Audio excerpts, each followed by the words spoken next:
How to use Autods to find products. So hello guys and welcome back to today's video.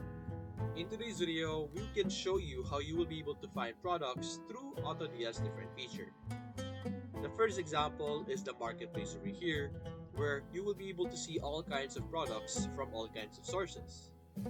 It's easy to navigate since you have a navigation bar over here or like a category bar over here and a search bar allowing you to identify and find the products that you want right away.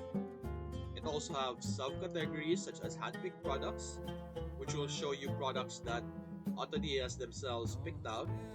You also have an ad spy over here where you will be able to see products that are currently trending in ads. And then you also have trending products over here, which will show you products that are currently trending in different platforms. You can even see the data and stuff like that. And then aside from that, you can also add products from all kinds of sources based on this list over here.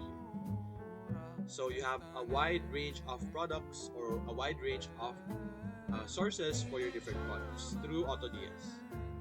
So that's basically it guys. If you enjoyed this video, leave a like and subscribe. Thanks for watching.